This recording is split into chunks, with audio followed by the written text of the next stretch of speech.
Jadi surat paksa ini istilahnya menagih secara seketika, jadi harus segera dibayar Pak, segera dilunasi. Karena ini bapak utang Pak. Kak Popo, pingsan.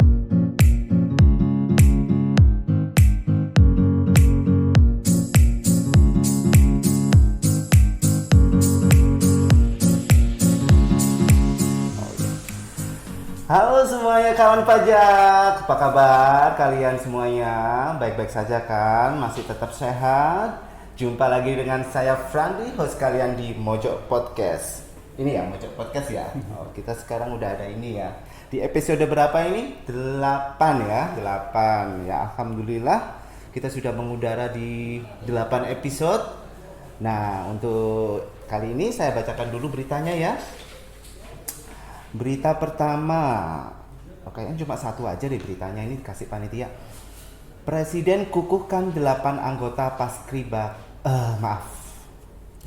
Presiden kukuhkan 8 anggota Paskibraka Nasional 2020. Wow, ini cita-citaku loh dari dulu, cuman nggak pernah kesampaian ya. Oh my god, dikutip dari Antara News, Kamis 13 Agustus 2020.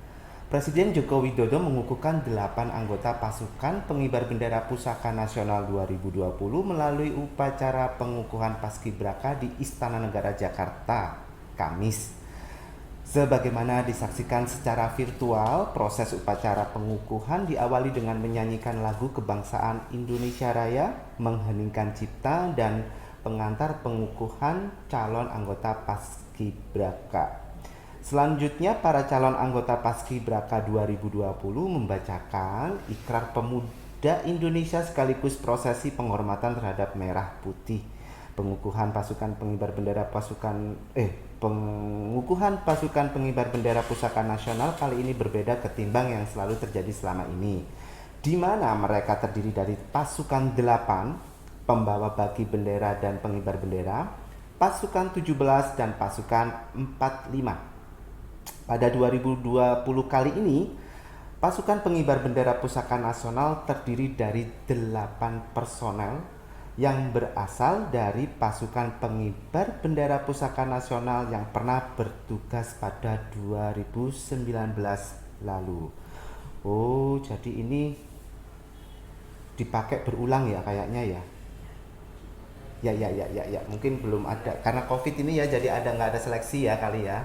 Tapi semoga untuk tahun-tahun depannya adik-adik yang cita-cita menjadi pasukan anggota Paskibraka Nasional mungkin masih bisa ada kesempatan untuk terpilih ya. Oke, kawan pajak, di episode kali ini kita akan membahas tentang collection. Apa itu collection? Nah, sabar ya. Kalian itu harus tetap sabar kayak saya yang selalu sabar ini gitu toh. Nah, siapa teman saya yang ada di sebelah saya sekarang ini? Beliau ya bukan saya yang mengenalkan ya, tapi beliau sendiri ya. Oke. Nah, kita sambut aja. Silakan Pak Yuli Kardianto. Oke, terima kasih waktunya ya. Perkenalkan dulu, nama saya Yuli Adi Kardianto. Biasanya teman-teman ataupun wajib pajak yang sudah pernah ketemu dengan saya panggilnya Pak Yuli, begitu. Sapaan yang sangat istilahnya sayang ya Pak ya. Istilahnya mudah panggilan dikenal, saya seperti itulah. Om Yuli, Pak Yuli? Biasanya Pak Yuli begitu. Oh, Pak Yuli ya. Kalau Om kayaknya gimana ya Pak ya? Kita sudah berusia, jadi gak pantas untuk dipanggil Pak D. Om. Pak D boleh. Seneng kalau dipanggil Pak D. Begitu. Ayo Pak, gabung di kantor pajak di Direktorat Jenderal Pajak ya maksudnya. Oke, gitu. Dari tahun berapa? Jadi saya masuk di Direktorat Jenderal Pajak itu sejak tahun 1993. 1993. Iya. Saya masih SD kelas 3. Gitu. Nanti ketahuan tuanya kalau saya SD kelas 3 93. Nah, terus untuk yang di kantor pajak Pratama Mojokerto sendiri ini berapa tahun Pak? Udah dari kapan? Jadi kami ini sejak tahun 93 kami sudah istilahnya berkeliling kota lah. Kalau berkeliling pulau belum. Ya mudah-mudahan kita tetap di beberapa kota aja. Untuk yang di Mojokerto ini saya tahun 2016 di bulan Oktober. 2016 bulan Oktober ya, Pak Ya. ya. Oh, jadi sudah hampir 4 tahun ya, Pak ya. Betul. Ya tinggal berapa bulan lagi ini 4 tahun ya, Pak. Alhamdulillah. Ya, saya mau ditraktir diberi- apa ini saya? Yang penting begini, yang penting diberi sehat, nikmat, itu aja kita harus Alhamdulillah. bersyukur. Iya, apalagi masa-masa sekarang ya, Pak ya. Iya, betul. Selalu jaga kesehatan, minum Betul, vitamin betul. nggak, Pak? Alhamdulillah, saya rutin untuk mengkonsumsi vitamin karena itu merupakan bagian dari kita melaksanakan tugas, dan juga dalam hal protokol kesehatan kita harus mematuhi itu sehingga kita dalam melaksanakan tugas bisa fit Ya, seperti betul itu. sekali. Tuh, kawan pajak, jangan hanya apa ya, kaum rebahan juga itu minum vitamin ya, walaupun rebahan tetap harus minum vitamin ya. Oke Pak, untuk di posisi sekarang ini jabatannya sebagai apa Pak? Iya, ya. Jadi saya ditugaskan ataupun ditunjuk atau diberi kepercayaan oleh Direktur Jenderal Pajak itu menjadi jurusita itu sejak tahun 2007 sampai dengan sekarang. Alhamdulillah itu kita jalani, kita nikmati apa yang diamanahkan kepada negara terhadap saya sendiri seperti itu.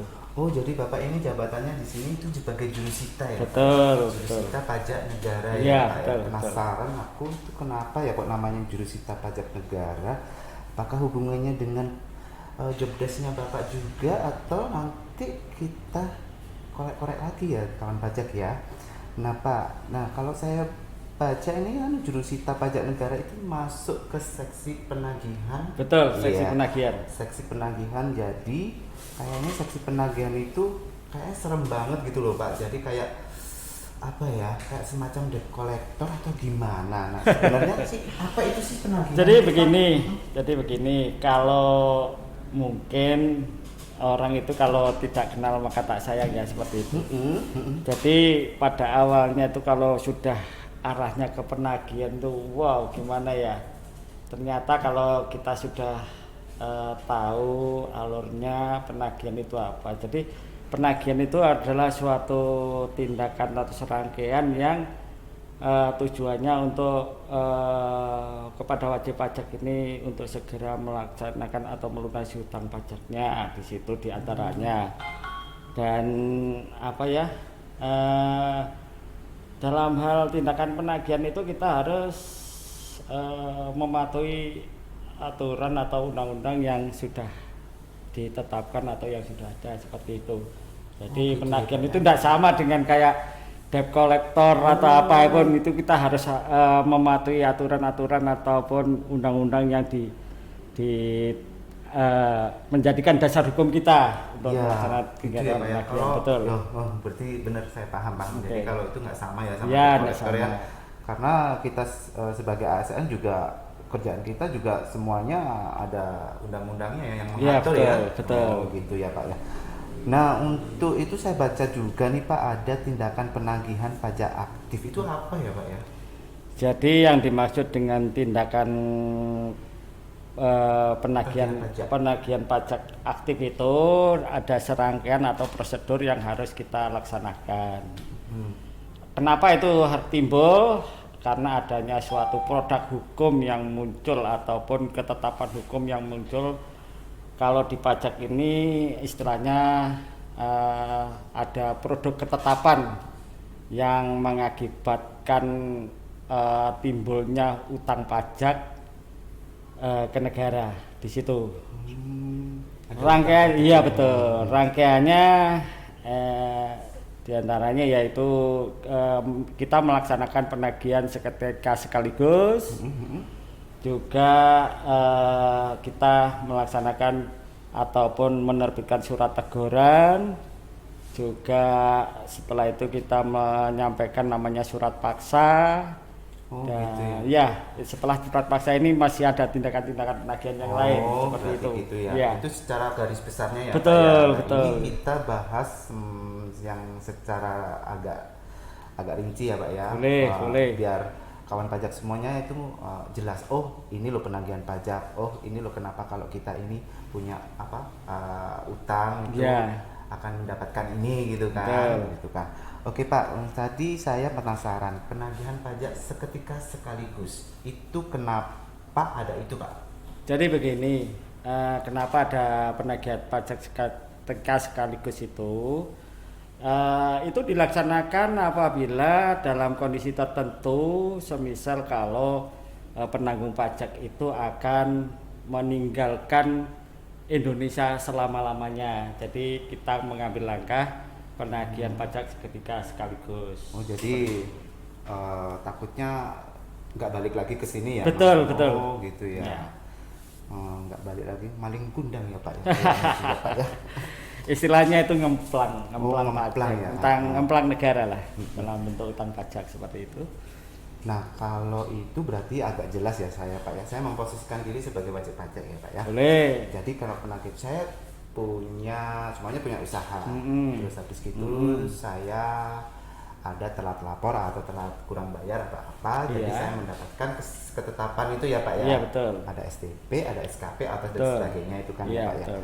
Tetapi kemudian ada karena suatu hal saya bangkrut kayak gitu toh atau gimana usaha saya nggak lancar, jadi saya tidak bisa membayar SKP atau ketetapan itu ya. Atau STP atau itu.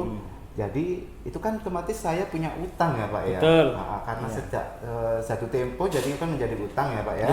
Nah, jadi ini tugas Bapak Yuli ya yang untuk yang menagih utang itu ya. Kalau terkait dengan penagihan itu kami akan melaksanakan, tapi produk hukum itu yang biasanya yang menerbitkan adalah AR atau dalam hal ini akte representatif dan juga fungsional pemeriksa pajak. Oh, jadi produknya produk itu, mereka yang berisi tagihan itu yang diterbitkan oleh AR atau fungsional pemeriksa pajak. Nah, untuk yang penagihannya sendiri Pak Yuli ya, iya, sebagai jurusita pajak betul. Nah, ada tadi SPPS ya, SPPS penagihan pajak seketika sekaligus. Nah, kalau seumpamanya dalam rentang itu Pak jatuh tempo, setelah jatuh tempo ada upaya hukum nggak? Apa upaya yang bisa saya pergunakan atau hak dari wajib pajak? Oke. Ya. Jadi begini, dari produk hukum yang terbit itu ada masa jatuh tempo. Nah, dalam waktu rentang jatuh tempo itu wajib pajak dapat mengajukan upaya hukum atau hak-haknya. Jadi wajib pajak diberikan upaya hukum yaitu dapat mengajukan keberatan. Dalam hal ini keberatan itu diberikan batas waktu 9 hari sebelum jatuh tempo.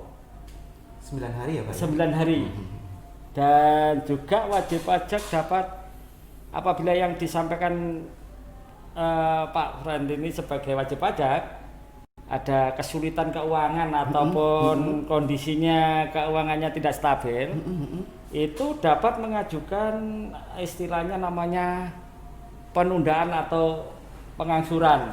Nah, seperti itu. Alhamdulillah sekali Pak, ya Allah. Kita memberikan kemudahan, kesempatan kepada wajib pajak untuk dapat menyelesaikan hutang pajaknya dalam waktu terjadwal. Oh iya, tapi dia memang benar ada waktunya ya ada, Pak ya. Ada. Nggak semata-mata. Oh, saya mengajukan permohonan tapi tidak berbatas waktu, itu mana ada di dunia ini ya Pak ya. Tidak ada. Seperti itu ya. Oke. Nah, setelah nih Pak ada yang 9 hari itu, saya ini tidak bisa, tetap nggak bisa gitu toh. Apa yang ini yang dilakukan oleh jurusita ya. Betul. Jadi gini, kalau sudah diberikan kesempatan setelah lewat jatuh 9 hari dan lewat jatuh tempo,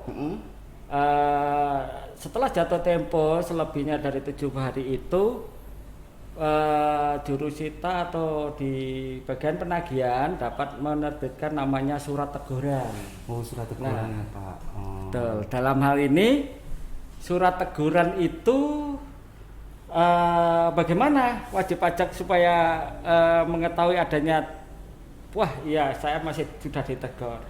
Jadi prosedurnya penagihan ini menyampaikan surat teguran ini secara surat menyurat, kita kirim via jasa kurir seperti itu. Oh, gitu ya Pak. Ya. Jadi dikirim melalui jasa kurir, Betul. pos dan kayak gitu ya Pak. Surat Sesuai tegurannya. dengan alamat yang terdaftar. Oh, sesuai dengan Ya, alamat yang ya, terdaftar betul. ya. Oh Iya. ya, semoga saya nggak berpindah-pindah tempat ya. Tetap di situ aja ya. Oke Pak. Nah, ada berapa jatuh tenggat waktunya dari surat teguran itu untuk melunasinya? Itu sebetulnya masih apa ya, kita itu masih terlalu apa ya, mudah atau selalu memberikan peluang supaya wajib pajak ini atau bisa membayar. Tapi namun dalam hal penagihan ini ada batas waktu ataupun secara prosedural, setelah surat teguran itu dalam waktu 21 hari itu 21 hari. akan diterbitkan yang namanya surat paksa. Aha. Oh, jadi gini, surat tegurannya itu saya terima. Iya, betul. 21 hari, jangka waktu 21 hari itu saya masih bisa untuk ini ya, membayar, mengajukan upaya apa. Betul, Kali betul, aja. masih. Pak, saya mau ngangsur lagi dong Pak. Gitu. Boleh. Ya, kayak gitu. Tapi diingat Mas, tapi diingat dalam angsuran itu ada namanya kalau terkait dengan SKP loh, kalau STP beda. Kalau Oh, iya. STP itu hanya sanksi administrasi. Kalau SKP itu kan ada pokok dan sanksi. Iya, iya. Tuh. Boleh wajib pajak mengajukan angsuran atau penundaan. Oke. Namun di situ ada namanya bunga penagihan. Oh, Nah. ada bunga penagihannya. Iya. Heeh. 2% per bulan. Oh, iya, Menghitungnya iya. dari Oke. tanggal jatuh tempo pembayaran, seperti itu. Jangan lupa lagi di samping ada bunga penagihan, Ada apa lagi nih Pak? kalau sudah lewat jatuh tempo ya biasanya kita harus mensyaratkan dengan adanya bank garansi. Oh. Juga bank garansi itu senilai hutang pajaknya. Terus sama barang jaminan barang bergerak atau tidak bergerak. Oh, ada jaminannya, Betul. barang garansinya ada. Juga bunganya tetap Juga berjalan. bunganya tetap Bunga berjalan, penagihan ya, namanya, bunga bukan bunga penagihan. riba, bukan. Itu per bulan toh ya Pak ya? Ya, Kalau 2%, Saya betul. kirain per hari Pak. Oh. Kalau per hari kan saya bisa itu 2% lagi Pak. Aduh, Betul, nggak bisa beli betul. telur saya. Oke Pak, Iya. nah dari setelah 21 hari itu saya berusaha sekuat tenaga untuk membayar. Masih belum Tapi bisa ya. ternyata, ya memang kenyataannya Iya. berkata lain ya Pak ya. Iya, Saya betul. tidak bisa membayarnya Pak. Iya. Terus ada apa lagi nih Pak? Biar saya Nah. nggak deg-degan nih Pak. Betul.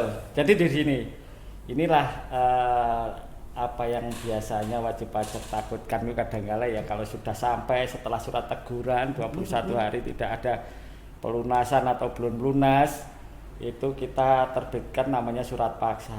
Dalam hal surat paksa ini, nah ini kita harus menyampaikan kepada wajib pajak atau penanggung pajak di mana mereka berada. Oh, Seperti gitu itu. ya, Pak, ya. Jadi setelah surat teguran itu diterbitkanlah surat paksa gitu. Pak? Betul. Nah, Saya nggak mau dipaksa-paksa Pak.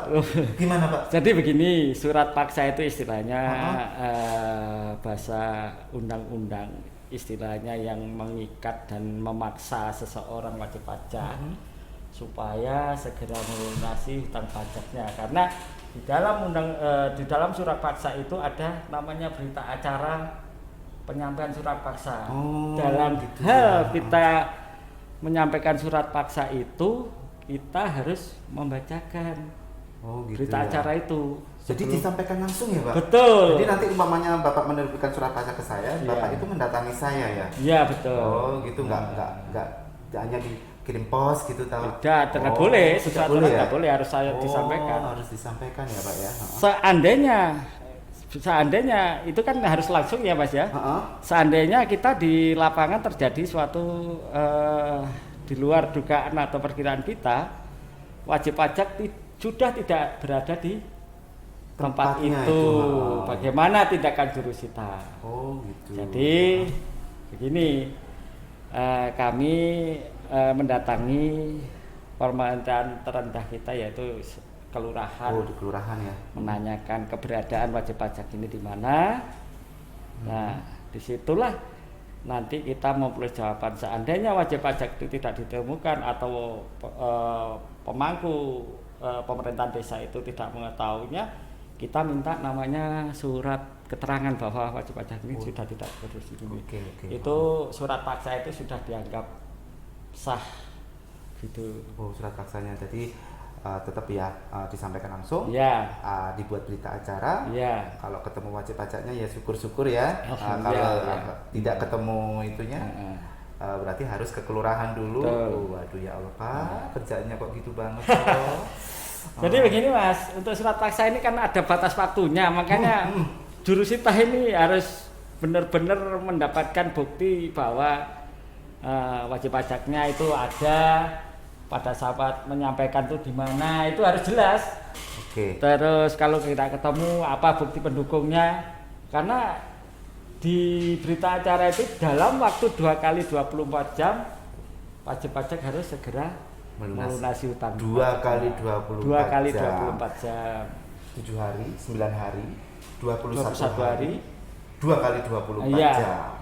Ya. Kalau sudah tidak bisa lagi nih Pak berjuang sekuat tenaga dalam 2 kali 24 jam, apa? Nah ini ke jurusita harus meningkatkan penagihannya, yaitu diantaranya penyitaan atas aset barang bergerak atau tidak bergerak, itu bisa ngambil itu. Di samping itu kita juga melakukan pemblokiran. Penyitaan atas aset wajib pajak atau penanggung pajak, juga dapat melakukan pemblokiran. Pemblokiran aset penanggung pajak gitu, wajib pajak atau penanggung pajak yang tersimpan di bank, baik giro, deposito itu jual berharga itu dapat kita lakukan blokir. Seperti itu. Hanya di bank aja, rumah atau kalau gitu bisa? Kalau rumah bisa, asal kita dapat istilahnya mendapatkan bukti atau dokumen yang bisa kita pegang. Seperti gitu itu. Ya.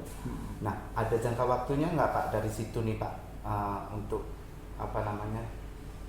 Kalau dari sita sudah tidak bisa lagi, itu berapa lama? Terus nanti dari situ akan terbit apa lagi kayak gitu Pak?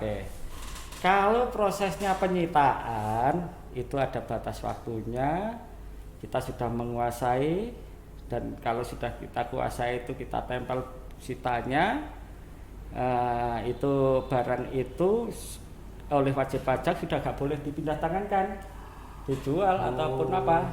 Gitu ya.